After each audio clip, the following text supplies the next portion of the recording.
Hello, this is the Harboring Light. I'm Mary. I give a conservative perspective about the world around me. And I can't stress enough, feedback is greatly important.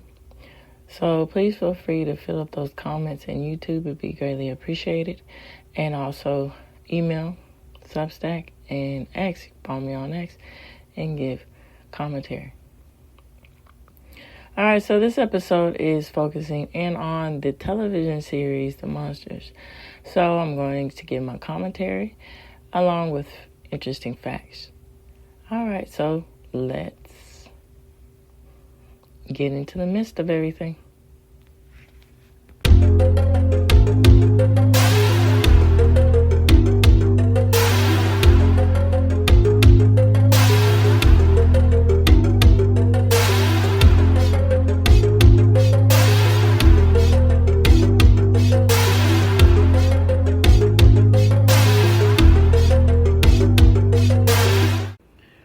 So before I get into all of the facts, I'm going to start with my thoughts, and then as I proceed to all of the facts, I'm going to get my thoughts too within the facts.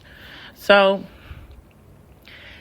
I want to say this too. So it's interesting how you remember and you hear things on a and then when you discover and go through research, you find other aspects, so you can't find it at all. So my point, what I'm saying by this is, so I had mentioned earlier in a podcast, in one of my episodes, that the Munsters was, from my recollection, the writer giving his take on the civil rights movement. And then I come to find out I couldn't find any information about that. So that's alleged. I don't know about that. But that's quite interesting if that was the concept about that, the civil rights movement. That would have been quite, that would be quite interesting. So I just want all of y'all to know this, that I couldn't find the information. I did see something with Screen Rant, but it seemed as if just because one thing doesn't mean, you got to see other sources to verify that it's true. So it seemed like it was just taking on, if you will, an interpretation about what Herman Munster said in one of the episodes, and that is in recollection to the civil rights movement. But I actually was watching a show a while back, and about the behind the scenes about these sitcom shows, or about the golden age of television, something like that. And then we were talking about the writers and mentioning that take.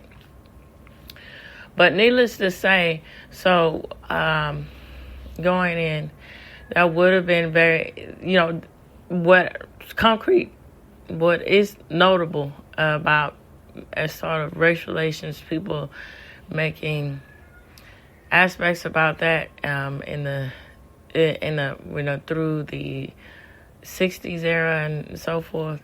It was very sophisticated, and then it was even, when it was presented as, for instance, from a childlike point of view, let's go back to Leave It to Beaver, because the same creator, the writer, not creator, but writer that was on the Leave It to Beaver show, he wrote for the Munsters too. So, allegedly. So, okay. So, and there was one episode, particularly remember, where Leave It to Beaver, where Beaver is with his brother, and he notices that there's a black lady, and he with his wonderment, he's never seen a woman like her before. He just and which is understandable, because he is growing up and raised around people who look like him, all the same, pretty much, but and so it's out of curiosity that he notices her. It's nothing that's which is unfortunate. Y'all bet, and I'm glad nothing happened about that. But, looking at with this woke agenda eyes, people say, oh, how cruel can that be? But it's not. It's one of those things. You look at things for what they are, because children are naturally curious, and they're unapologetic. Excuse me. They're unapologetic in a good way, to where they're not braced by fear. They'll just go up and talk to somebody, or notice something that's different and point it out. And that's nice, to that regulation of seeing it from that point of view. And then, there's other cases too, where it's more adult versions about the aspects of race relations, with the movie, the first, not the retake, but the first production, or the original, Who's Coming to Dinner, and getting with a family, or the familiar term of meeting your parents, but introducing one of those things of having it where on the surface you like everyone can relate to, being nervous about bringing someone home to meet your parents, but on the extra level, he happens to be black. And so, and then, being very sophisticated about that, presenting those things.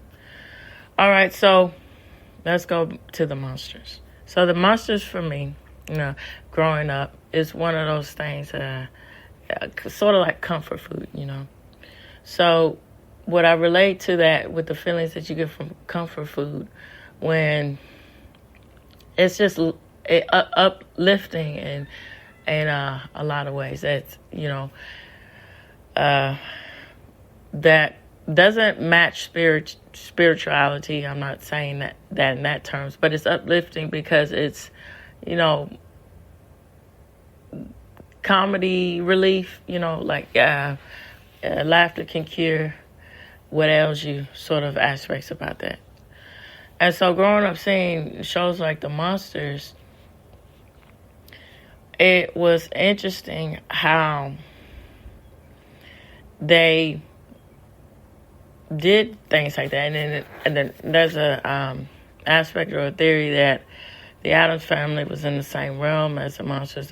I digress about that. But needless to say, I attempt to doing something different, to where it's not in a way that's over-explaining, or in a way that's diluted. It's just presented in a clever way, to where you start to see and relate to these characters, even though they're of the undead. And you look past it and you get to the heart of the matter about the aspect of the commentary that they're making about the human nature.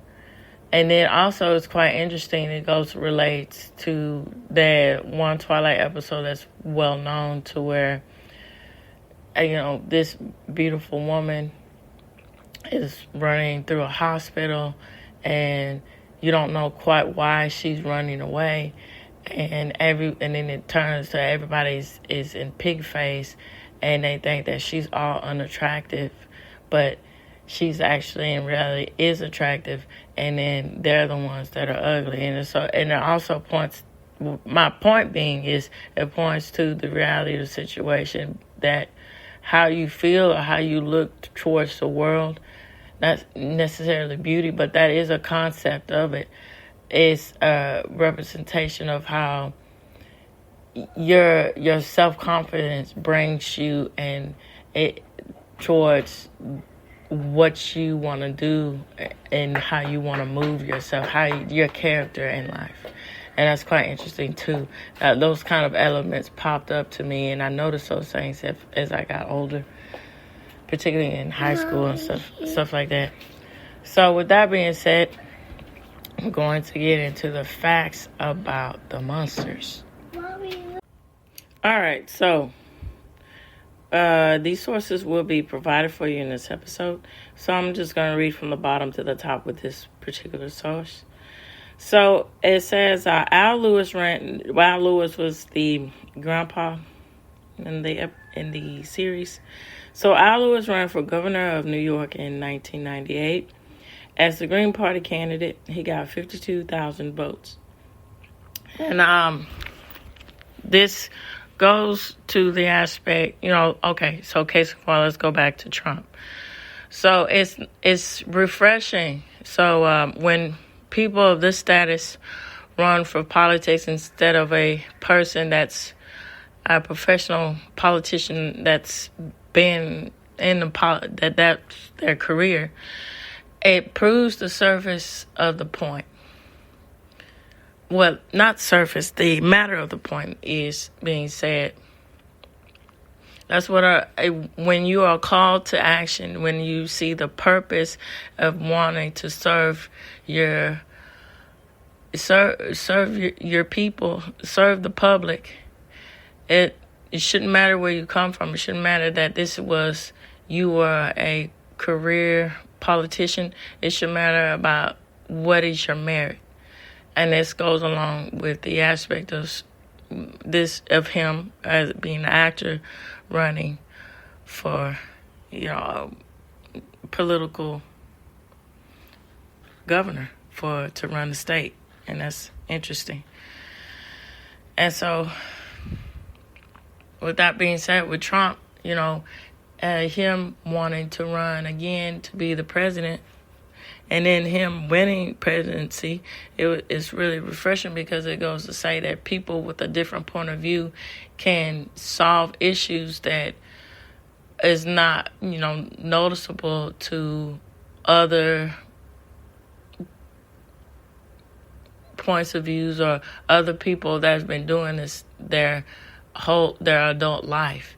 And then that helps to also reiterate that it's important to not be, and which is unfortunate, to be stagnant in your political viewpoints, to always have that aspect of welcoming other people to really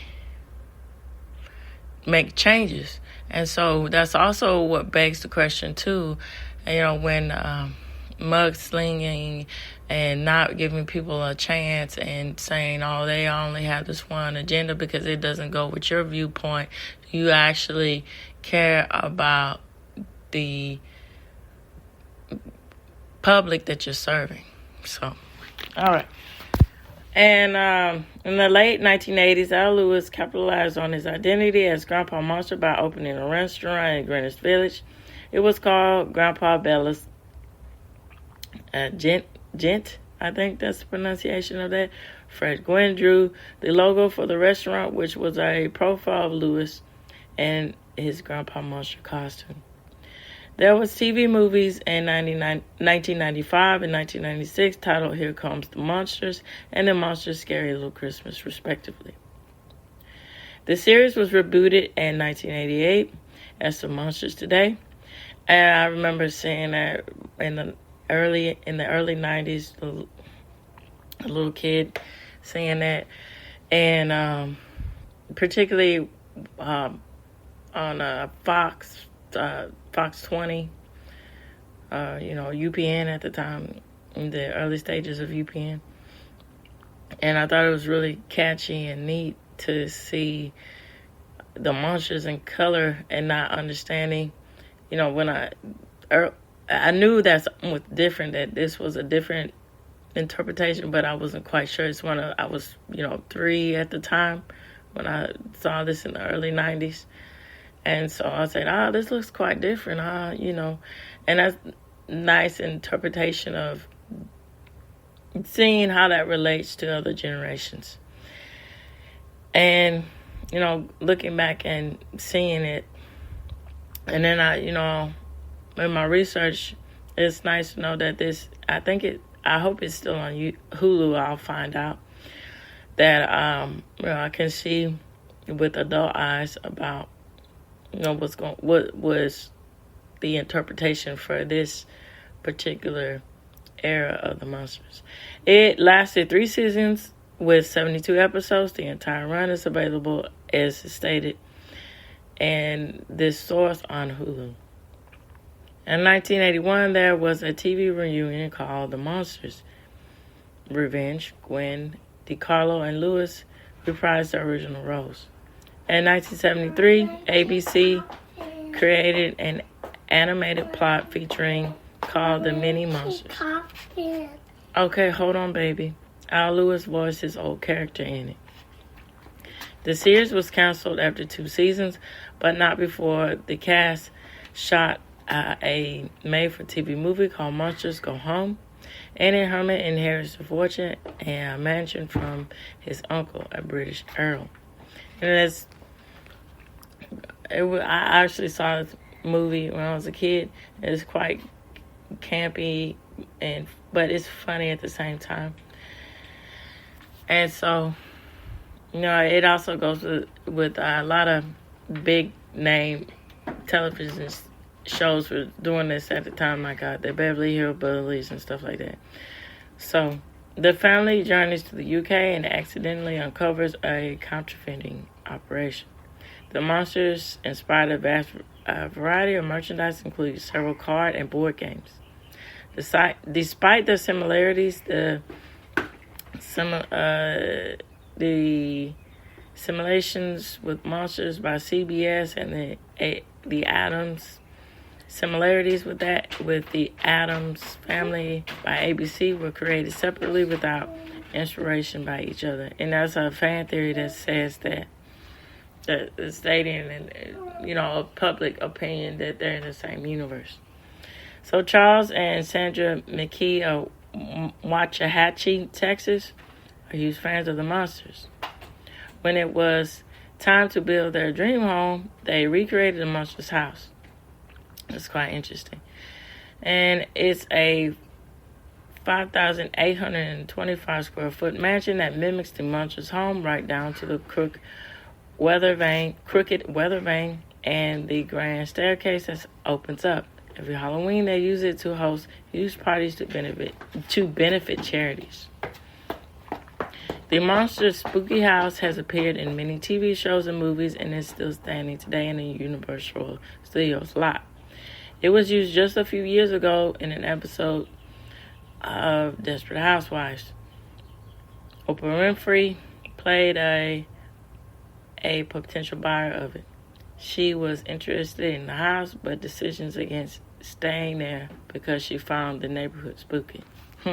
That's ironic because in actuality, Oprah's the one that's spooky, but that's a whole nother episode to get into.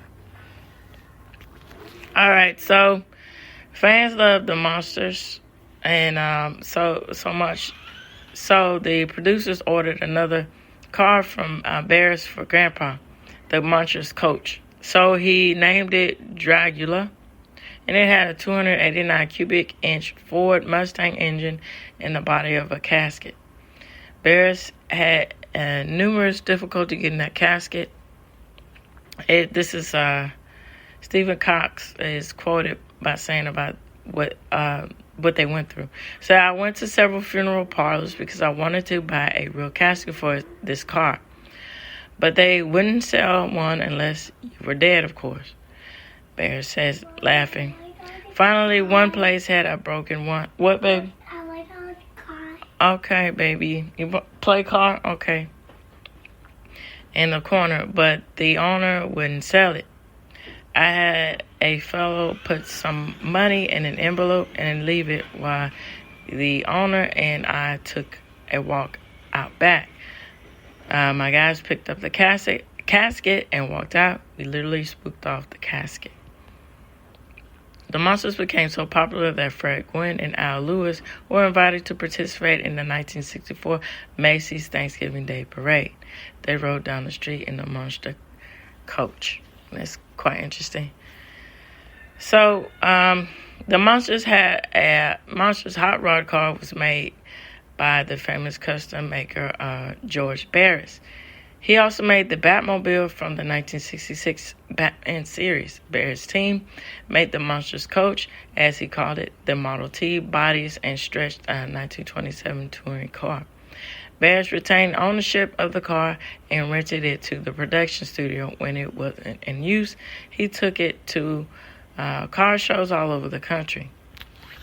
Yeah, it's fascinating on the aspects of how that goes with the dedication and time that's taken into making sure that the particular vehicles for particular series represent what is a symbol for what this show is about. Special effects technician Kenneth Strickfaden designed Grandpa Munster's laboratory and Dr. Frankenstein's laboratory in the 1931 film Frankenstein. So Grandpa's lab includes some of the same props from Dr. Frankenstein's lab. Two actresses played Marilyn Munster, Beverly Owen, and asked to leave the show. She asked to leave the show after 13 episodes. Pat Priest replaced her. And there's also a fan theory that says that the reason why Marilyn looks so different from all the other ones is that she's a succubant, and that's something interesting. And that's why she doesn't relate to them, or they don't. She's known as the outcast, not only because of the way she looks, but that she is not of the same breed. So Gwen's Herman Munster's costume was very hot, and it was essentially to keep him cool, not only for his health, but to keep his makeup from melting. Between shots, a stagehand would shoot air with an air compressor to his sleeves to relieve some of the heat. The Munsters owned a cuckoo clock that contains a raven. It shouts "Nevermore," which is a reference to the famous Edgar Allan Poe poem. The voice of that raven was the legendary actor Mel Blanc. Al Lewis' long prosthetic nose was eliminated after a few episodes because he kept getting it in his coffee cups. That's funny. Imagine that. You're sitting down trying to enjoy a cup of coffee, and it turns out your nose for your character is falling. The prosthetic nose is falling off. I bet that gave people a lot of laughs on set. Gwen became an accomplished artist and eventually wrote and illustrated several children's books. And Fred Gwynne, who played Frankenstein, the father, I remember hearing things about that. That's really sweet. So Grandpa was Lily's father, but Al Lewis was a year younger than Yvonne DiCarlo. While Fred Gwynne attended Harvard, he drew cartoons for and was president of the famous Harvard Lampoon. That's quite interesting. So John Carradine, a horror and Western actor, was offered the role of Herman Munster. Billy Mumy was a child actor. He was in a lot of stuff in the 60s, a lot of sitcoms, but particularly what he's noted for is the one Twilight Zone episode where he wishes everybody into the cornfields and things like that.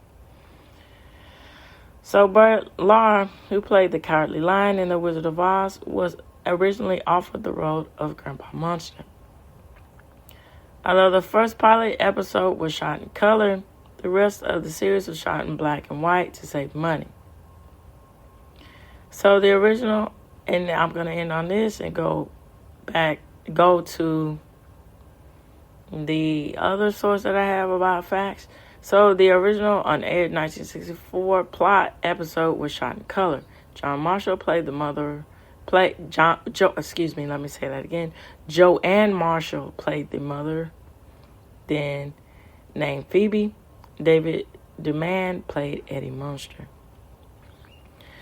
And there's some more information. I'm going to read this too. So,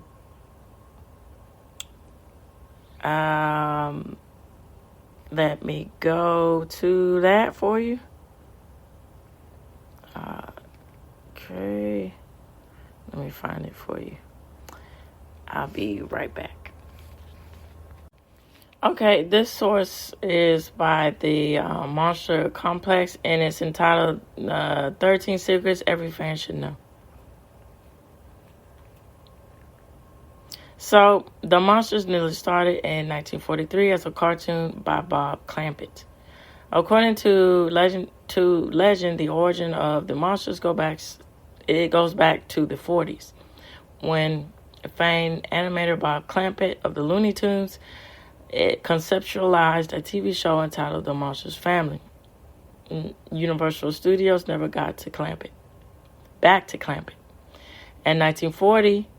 In the 1940s, Universal Studios was still riding the wave of monster flicks, including such titles as The Invisible Man Returns, The Mummy's Hand, and The Invisible Woman. In the 1941s, The Wolf Man, 1942s, The Ghost of Frankenstein, Invisible Agent, and The Mummy's Tomb, and 1943's Frankenstein Meets the Wolf Man, and The Phantom of the Opera and Son of Dracula.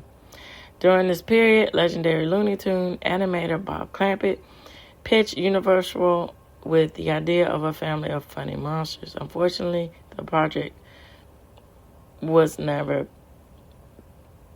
picked up. And going back to all these old B movie types, I think it set the precedent of how you can, tell a story, a impactful story or a thrilling story or a scary story without the leaning heavily on jump scares or on the fright factor, as far as with violence and things like that. That I think it played with that can be done to make it, softer as far as the aspect of things that go bump in the night or, scary things. So as a part of Warner Brothers Animation, Clampett designed the likes of Porky Pig, Daffy Duck, and Tweety. Clampett left Warner Brothers Cartoon in 1945 and turned his attention to television, creating puppet show Time for Benny and the animated show Beanie and Cecil, the first character-driven television series. So the Monsters' original pitch was stolen. After a decade dominated by the wholesome family fare, network sitcoms started to try some more offbeat ideas, including several supernatural concepts like Bewitched, I Dream of Jeannie, and My Favorite Martian. TV was filled with witches, genies, aliens, talking horses, and possessed automobiles. The creator of the Monsters, Alan Burns, and Chris Hayward had previously worked together as writers for cartoons including The Rocky and Bullwinkle Show. When the duo pitched the idea of a family of widows more akin to those in Charles Addams cartoons, their contract at Universal passed on the ideas without crediting them. If it weren't for the Writers Guild of America stepping in, they would have been cut out entirely. In the series credits, their contribution is listed as a format as this. Alan Burns went on to co-host or co-create the Mary Tyler Moore Show and Rhoda. And they also have a clip, if you're interested, about Alan Burns being interviewed about this. CBS changed the Monsters to feature the Universal Monsters. As the show was developed, one of the studio's mandates was to change the characters to include that Universal already owned. The studio had been running their old classic horror films on television since the 50s and found that there was still an impressive audience for these decade-old monster movies. So by the time the 60s came in, sitcoms that features nuclear families was with the Frankenstein monsters, and the father and the Dracula and the family and father-in-law went with the bandwagon about that. From the studio's perspective, leaning in on the Universal Monsters brand made it easy to deal with the rights issues. They could recycle props and costumes and made it easy to create merchandise. The proposal was handed to writers of Norm Lieberman and Ed Hayes, who wrote a pilot script for Love Thy Monster. Between them, Lieberman and Hayes have an assortment of TV writing credits that include Dick Van Dyke Show, Get Smart, Jerry Lewis, Hazel, Good Times, Maude, Chico and the Man, and Different Strokes. So here's this thing where it says Monsters and the Addams Family were developed on weirdly parallel tracks. Pop culture fans are always debating about these things, about the aspect of Xbox versus PlayStation, Aretha Franklin versus Patti LaBelle, Star Trek or Star Wars, Marvel or DC, Narnia or the middle of the earth. And then it also says Katy Perry or Taylor Swift. So a debate has always surrounded the Monsters and Addams Family. The two series debuted with a week of each other, and first episodes of the Monsters Masquerade, aired on September 24th of 1964, whereas the first episode of The Addams Family Goes to School, aired 1 week earlier on September 18th of 1964.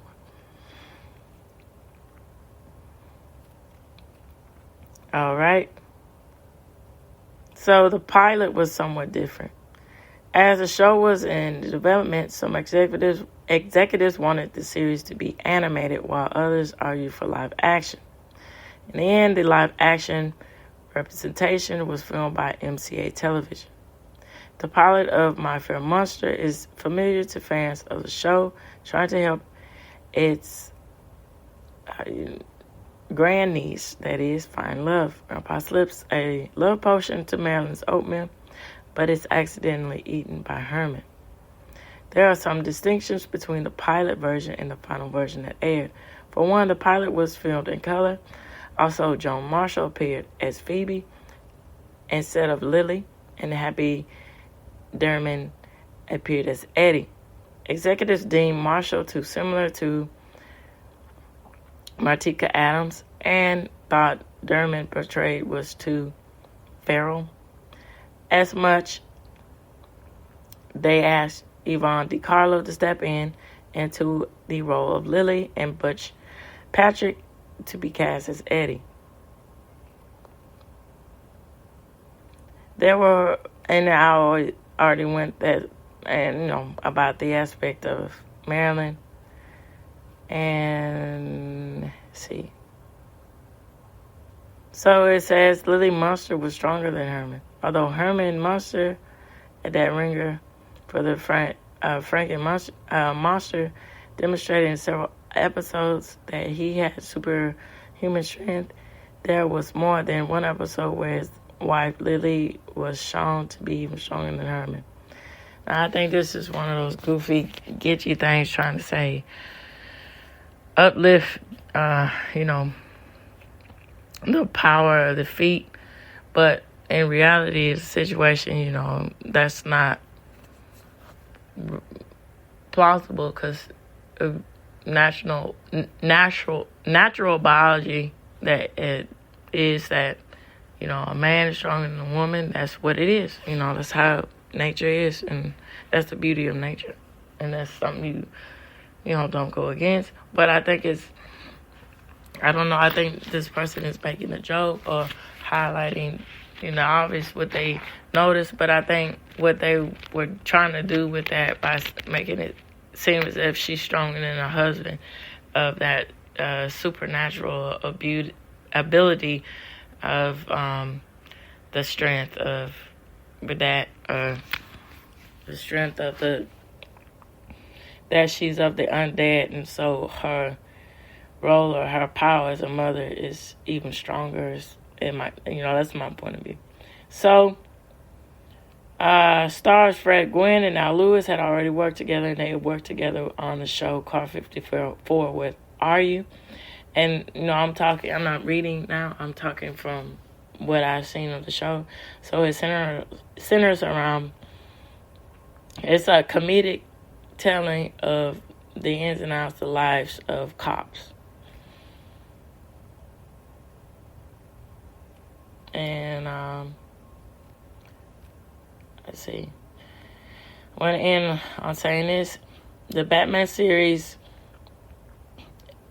overshined the Munsters. Although the Munsters was a hit and the ratings when it kicked off on CBS in the fall of '64, it was canceled after only 2 seasons.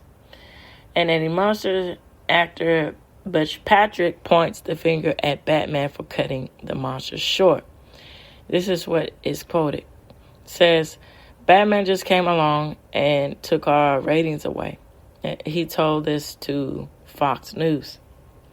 So the Munsters ended in the first season, ranking 18 in the ratings. However, ABC's Batman debuted in '66 and it just exploded. The Munsters ended in '66 and Batman aired until '68.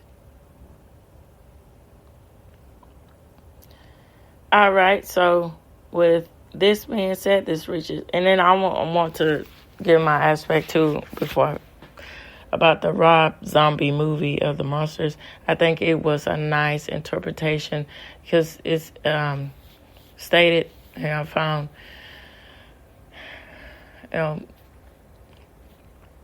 people writing about it, that he had such a great love for the Munsters growing up.